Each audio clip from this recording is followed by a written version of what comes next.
ደጃይ መንገሻ አቡዬ አያታቸው ደጃይ ብርዬ ይባላሉ።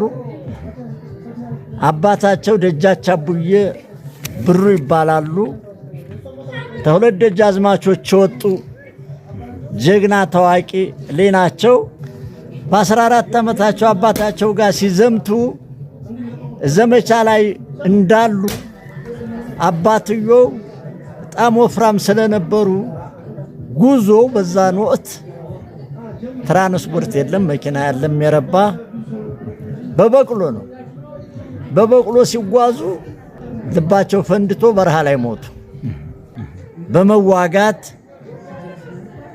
አንዱን ጀነራል ቦሶ የሚባል ቦታ ላይ ጣሉት።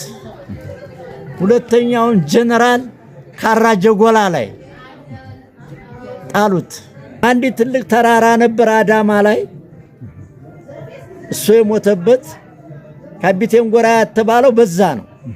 የገደሉትን ገለው 17 ጣሊያን በሩሁ ማረኩ። ዛሬ ደሴ ላይ ቆስለዋል በቦምብ በጣሊያን ቦምብ።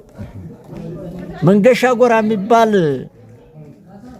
ባይጠየብ ወድ በኩል ታቀው እንደሆነ መንገሻ ጎራ የሚባለው በሳቸው ስም የተጠራው እሳቸው ዛ በቦምብ ስለው ቆሰሉ።